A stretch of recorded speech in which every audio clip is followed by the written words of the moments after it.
कहानी शुरू होती है 2010 में। सीआईए के एजेंट्स मैथ्यू और एमिली तैयार हैं एक खतरनाक मिशन के लिए। उनका काम है एक यूरोपियन टेररिस्ट गोर के मैंशन में घुसना। अभी गोर अपने 8 साल के बेटे का बर्थडे पार्टी रख रहा है। उनका मिशन है आईसीएस की चुराना, जो दुनिया की इंपॉर्टेंट सिस्टम्स को कंट्रोल करता है। जाने से पहले एमिली चुपके से प्रेगनेंसी टेस्ट करती है। मैथ्यू कहता है जल्दी करो, रेडी हो जाओ। जब वो गोर के घर पहुंचते हैं, एमिली कहती है मैथ्यू अपनी बंदूक कार में छोड़ दे।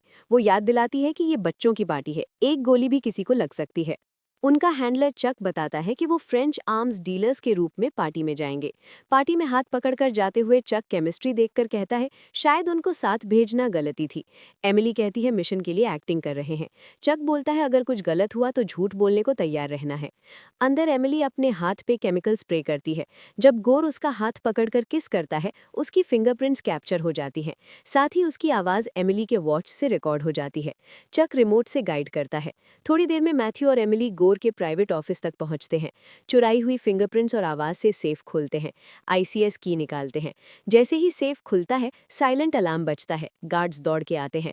मैथ्यू और एमिली बिना सोचे समझे लड़ते हैं और सारे गार्ड्स को मार गिराते हैं। उसके बाद चक उन्हें एक हिडन एयर स्ट्रिप तक ले जाता है।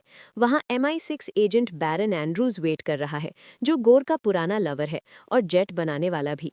चक ने पहले ही कहा था बैरन को आईसीएस की के बारे में मत बताना। वो कहता है किसी पे भरोसा नहीं करना। बैरन एमिली को प्यार से मिलता है, लेकिन मैथ्यू से ठंडा और अजीब व्यवहार करता है। दोनों में टेंशन है, एक दूसरे को पसंद नहीं करते। जल्द ही जेट उड़ाता है। मिशन खत्म होने वाला समझ के मैथ्यू कहता है शैंपेन से सेलिब्रेट करते हैं। एमिली मना करती है। कुछ गड़बड़ समझ के मैथ्यू पूछता है क्या छुपा रही है। तब एमिली बताती है कि वो प्रेग्नेंट है। कई टेस्ट किट्स दिखाती है। मैथ्यू पहले हैरान होता है, फिर खुश हो जाता है। कहता है वो फैमिली स्टार्ट करना चाहता है। दोनों खुशी से सेलिब्रेट करते हैं। तब एमिली को अचानक उल्टी सी आती है। वो रेस्टरूम जाने के लिए भागती है। फ्लाइट अटेंडेंट रोकता है और कहता है रेस्टरूम अनअवेलेबल है। एमिली कहती है रुक नहीं सकती, फ्लाइट बहुत लंबी है। ये अजीब लगता है मैथ्यू को। एमिली चुपके से सिग्नल देती है कि कुछ गलत है। बिना बताए फ्लाइट अटेंडेंट बंदूक निकालता है और आईसीएस की मांगता है। मैथ्यू की हवा में उछाल देता है ताकि उसका ध्यान हट जाए।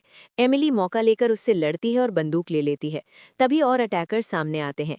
प्लेन में भयानक फाइट शुरू हो जाती है। फ्लाइट अटेंडेंट एक गोली उठाता है और गन में लोड करता है। जैसे ही फायर करने वाला होता है, मैथ्यू उसे धक्का दे देता है। गोली निशाने से चूक जाती है और पायलट को लगती है। प्लेन कंट्रोल से बाहर हो जाता है। फ्लाइट अटेंडेंट पैराशूट और आईसीएस की लेकर भागना चाहता है। प्लेन किसी पहाड़ी से टकरा जाता है। विलन प्लेन से बाहर गिर जाता है। प्लेन बर्बाद होने को है। जीना हो तो जंप करना होगा। मैथ्यू लास्ट पैराशूट एमिली को देता है। कहता है अपने आप और बच्चे का ख्याल रखना। एमिली नहीं जाने देती। दोनों पैराशूट खोलकर गिरते हैं और बच जाते हैं। गिरने के बाद समझते हैं कि अब वो नॉर्मल लाइफ नहीं जी सकते, क्योंकि सब समझेंगे वो मर गए। इसलिए दोनों गायब होने का फैसला करते हैं। मैथ्यू कहता है उसका कोई नहीं है, तो जाना आसान था। एमिली को बताता है उसे अपनी माँ से हमेशा दूर रहना पड़ेगा।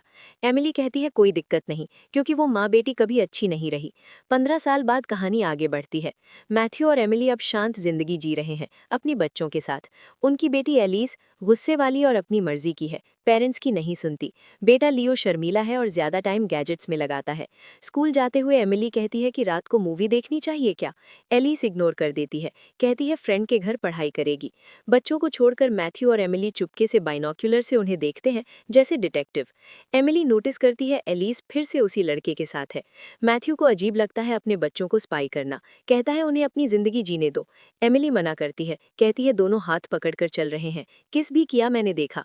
अचानक एलिस उन्हें देख लेती है। गुस्से में पूछती है क्या कर रहे हो यहाँ। शर्मिंदगी में दोनों चुपचाप चलते बनते हैं। रात को एमिली अपनी बेटी की शिकायत करती है। कहती है वो कभी नहीं सुनती। गुस्से में चिल्लाती है खाने के लिए और कहती है ये टीनेजर्स कितने बेकार होते हैं। तब उसकी नज़र एलिस के बैग पर पड़ती है। लैपटॉप पे बार बार मैसेजेस आ रहे हैं। एमिली रोकना चाहती है पर आखिर में उठाकर पासवर्ड गेस करने लगती है। हर बार फेल। तब मैथ्यू आता है, पूछता है क्या कर रही हो। कहता है ऐसे करने से बेटी और गुस्से में आएगी। एमिली कहती है शक है एलिस झूठ बोल रही है, कहीं पढ़ाई नहीं जा रही। मैथ्यू रोकता है लैपटॉप खोलने से। तब एमिली लैपटॉप पे छोटा स्टिकर हटाकर सोचती है और पासवर्ड मॉम सक्स डालती है। लैपटॉप तुरंत अनलॉक हो जाता है। उसे बहुत गुस्सा आता है। मैसेजेस पढ़कर पता चलता है कि एलिस केमिकल अपोकलिप्स नाम के इवेंट में जाने वाली है।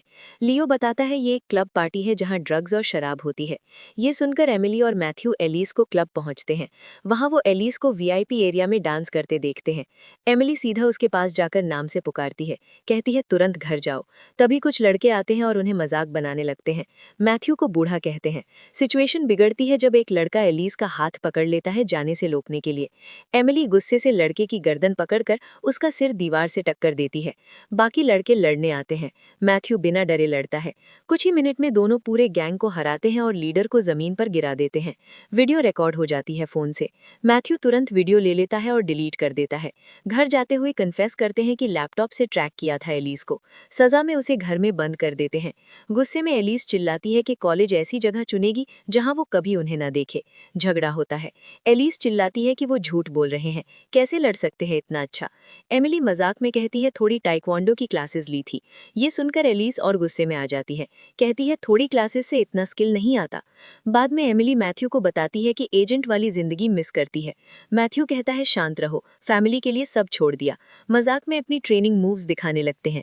तभी एलिस और लियो झगड़ा करते हैं। एलिस पूछती है क्यों लियो ने लोकेशन बताई। लियो मना करता है, पर अंदर खुश है कि सिस्टर पकड़ी गई। अगले दिन उनका पुराना बॉस चक अचानक उनके घर आता है। मैथ्यू हैरान होता है कैसे मिला। चक बताता है कि क्लब फाइट का वीडियो वायरल हो गया। एमिली कहती है जल्दी अंदर आओ। चक मना करता है टाइम कम है। सीधे मुद्दे पर आता है बैरन ने उन्हें धोखा दिया है।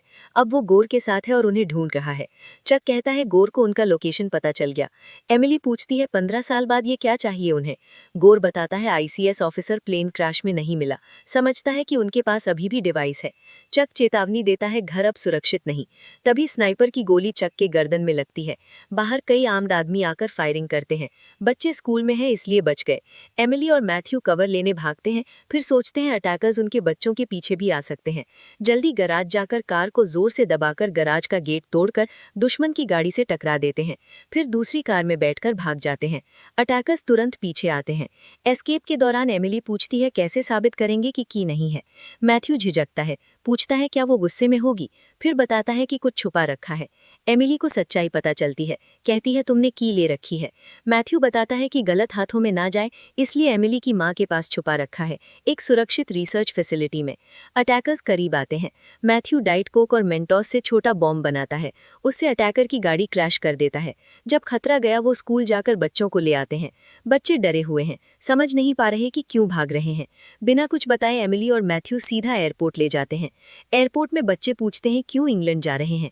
एमिली कहती है दादी से मिलने। एलिस गुस्से में पूछती है दादी है भी या नहीं। कहती है दादी मरने वाली है, झूठ बोला तुमने। मैथ्यू सबको शांत करता है। प्लेन में एमिली सोचती है सच बताएं या नहीं। मैथ्यू कहता है कुछ दिन रुक जाओ।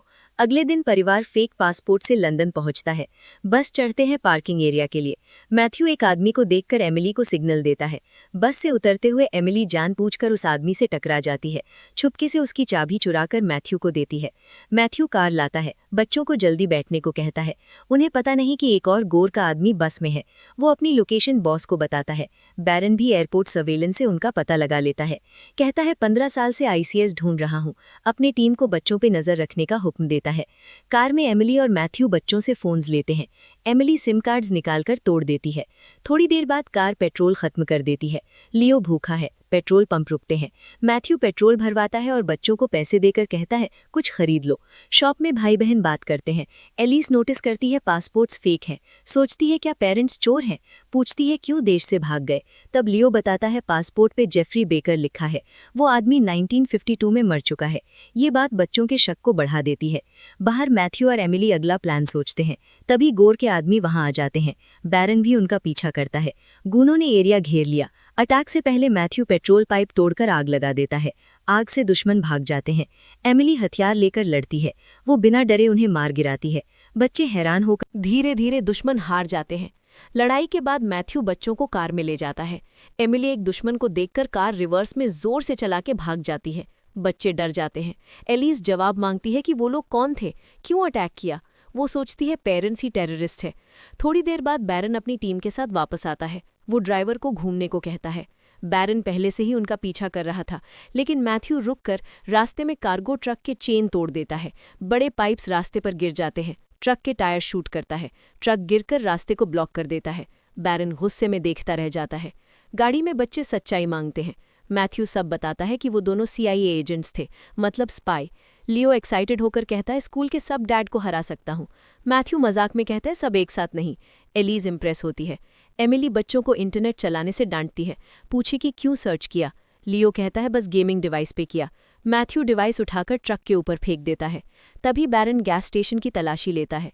एक मृत अटैकर के टैटू से पता चलता है कि वो व्हाइट सुप्रेमिसिस्ट ग्रुप का था। अगले दिन मैथ्यू फैमिली को एमिली की माँ के घर ले जाता है। एमिली अपनी माँ से बहुत दिनों से नहीं मिली। बच्चे शर्मा जाते हैं जब बड़े मैंशन को देखते हैं। पूछते हैं, दादी रॉयल फैमिली के मेंबर हैं क्या? एमिली गेट पासवर्ड डालकर अंदर जाती है। गन शॉट सुनाई देता है। दादी जीनी बर्ड शूटिंग प्रैक्टिस कर रही होती है। पहली बार बच्चे दादी से मिलते हैं। ये जानकर एमिली हैरान होती है कि मैथ्यू ने जीनी को बच्चों के फोटो चुपके भेजे हैं। लियो पोलाइटली दादी से पूछता है, क्या वो उसे हग कर सकता है? जीनी ठंडी आवाज में मना कर देती है, वहां ऐसा नहीं होता। फिर कहती है उसे मुर्दे हुए बर्ड को उठाना है। अंदर मैंशन और भी ज्यादा शानदार लगता है। मैथ्यू आईसीएस की लेकर तुरंत निकलना चाहता है। जीनी गुस्से में कहती है, तुमने अपने घर में खतरा लाया। एमिली माँ को सेल्फिश कहती है उसने कभी सच में केयर नहीं किया, अमेरिका भेज दिया। जब प्रेग्नेंट हुई तो सोचा अपनी बच्चों को ऐसे नहीं पालूंगी।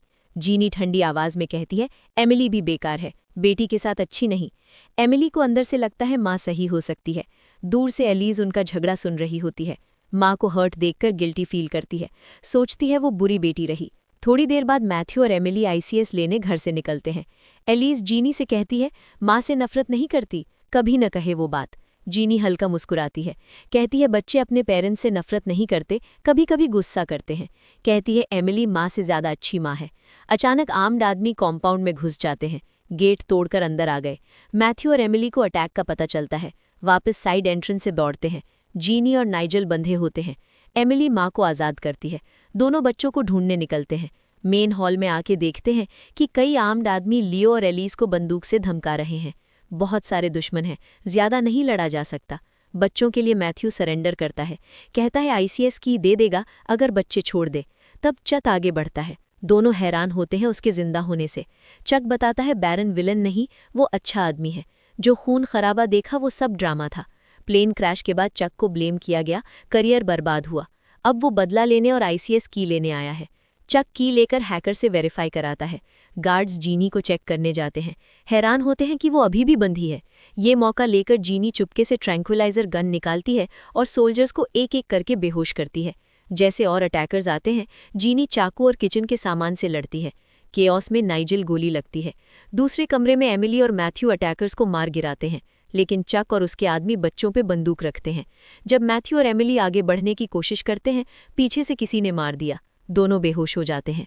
जब होश आता है, जीनी पास में खड़ी होती है, पर देर हो चुकी होती है। चक और उसके लोग बच्चों को लेकर हेलीकॉप्टर से भाग जाते हैं। Matthew security camera footage check करता है। हेलीकॉप्टर का नंबर अनक्लियर है। तब उसे एक ज़रूरी बात पता चलती है। लियो कैमरा को थम्स अप करता है। फिटनेस ट्रैकर रिंग लोकेशन भेज रहा था। मैथ्यू लॉगिन करता है और सिग्नल आर्ट म्यूजियम तक ट्रेस करता है। रात को मैथ्यू और एमिली तैयार होकर म्यूजियम जाते हैं। सिक्योरिटी टाइट है। हथियार बाहर छोड़कर चुपके से अंदर घुसते हैं। चक गोर से आईसीएस की के लिए बड़ा पैसा मांगता है। गोर गुस्सा होता है, कहता है कि उसे धोखा मिला है। गोर के आदमी की लेने के लिए तैयार है। चक बायर्स को रूफटॉप ले जाता है। हैकर से कहता है लंदन की सारी बिजली बंद कर दो। आईसीएस की से वो किसी भी सिस्टम को हैक कर सकते हैं। कुछ ही सेकंड्स में पूरा शहर अंधेरे में चला जाता है। म्यूजियम भी अंधेरे में चला जाता है। नीचे मैथ्यू और एमिली समझते हैं कि चक रूफटॉप पर है। वो बताते हैं रूफटॉप से पूरा शहर दिखता है। गोर के आदमी एलिवेटर में जाते हैं। मैथ्यू और एमिली चुपके से उनके साथ चढ़ जाते हैं। रूफटॉप पर चक घमंडी होकर की ताकत दिखाता है। कहता है वो रिवर डैम भी खोल सकते हैं। डैम पे नेवी का कंट्रोल होता है, जो शहर को समुद्र के पानी से बचाता है। जैसे ही बैरियर नीचे आता है, नेवी में पैनिक मच जाता है। तब तक मैथ्यू और एमिली टॉप फ्लोर पर पहुंच चुके होते हैं। आर्म्ड गार्ड्स उन्हें रोकने की कोशिश करते हैं। वो जिद से लड़ते हैं और सबको मार गिराते हैं। बायर्स आईसीएस की ताकत देखकर हैरान हो जाते हैं। आखिर में एक आदमी $50 मिलियन में खरीदने को तैयार हो जाता है। तब बैरन अपनी टीम के साथ आता है। मैथ्यू पूछता है कैसे मिला। बैरन बताता है वो दोनों इंटरनेशनल फ्यूजिटिव्स हैं, उनका काम ऐसे लोगों को पकड़ना है। एमिली उसे रुकने को कहती है बच्चे खतरे में हैं। बैरन कहता है वो अरेस्ट नहीं करेगा, वो उनकी रिस्पेक्ट करता है कि उन्होंने की गलत हाथों में नहीं आने दी। बैरन समझ गया कि चक असली मास्टरमाइंड है। वो मैथ्यू और एमिली को अपनी टीम में शामिल होने का मौका देता है। साथ मिलकर वो चक के ऑक्शन हाउस पर अटैक करते हैं। चक भाग जाता है। मैथ्यू और एमिली उसका पीछा करते हैं। तभी बैरन के लोग और आर्म्ड गार्ड्स के बीच भयानक लड़ाई होती है। चक अपनी टीम को बच्चों को बोट पर ले जाने को कहता है और तुरंत निकलने का हुक्म देता है। वो खुद वक्त खरीदने के लिए रुकता है। कुछ ही देर बाद गोर के आदमी मैथ्यू और एमिली को रोककर ICS की मांगते हैं। अचानक रेड लेजर डॉट्स उनके चेहरे पर दिखते हैं। जीनी उन पे बंदूक लेकर खड़ी होती है। गोर के आदमी डरे हुए अपनी बंदूक गिराते हैं। मैथ्यू और एमिली अटैकर्स के मोटरसाइकिल्स देखते हैं। वो डॉग की तरफ भागते हैं। गोर की बैकअप टीम भी अपने बाइक से पीछे है। बचने के लिए वो अलग हो जाते हैं। मैथ्यू अपने एक्सपर्ट ड्राइविंग से परस्यूअर्स को छोड़ेगा। एमिली अपने अटैकर को गिराकर बोट पर चढ़ जाती है। मैथ्यू भी बोट से पीछे जाता है। वो चक के लोकेशन के करीब पहुंचते हैं। चक हैकर को की सिक्योर करने और सेफ हाउस वापस जाने को कहता है। बाहर नाइजल ट्रक में जीनी का इंतजार कर रहा होता है। वो हैकर की गाड़ी टकराता है और उसे बेहोश कर देता है। नाइजल ICS की लेकर जीनी को कॉल करता है। जीनी जल्दी बैरियर बंद करने को कहती है। नाइजल सिस्टम चलाने में स्ट्रगल करता है। एरर मैसेजेस आते हैं। तब मैथ्यू और एमिली चक के बोट कर पहुंचकर उसके आदमियों को पानी में गिराते हैं। नाइजल अपना आप संभालकर बैरियर बंद करता है। मैथ्यू और एमिली बच्चों को लाइफ जैकेट्स पहनाकर पानी में फेंक देते हैं ताकि वो सुरक्षित रहें। साथ मिलकर वो चक का सामना करते हैं। उसे बोट से धक्का देकर गिराते हैं। आखिरी पल में मैथ्यू और एमिली पानी में कूद जाते हैं। चक की बोट बैरियर से टकराकर बड़ा धमाका होता है। खतरा खत्म होने पर परिवार सुरक्षित है। मैथ्यू लियो की तेज सोच की तारीफ करता है। एमिली एलिज को गले लगाती है, सुकून से। थोड़ी देर बाद जीनी आती है। एमिली उसे भी गले लगाती है। आखिर परिवार फिर से एक साथ है और शांत है। अगर आपको ये वीडियो पसंद आया तो प्लीज़ लाइक और सब्सक्राइब करके बेल आइकन दबाएं।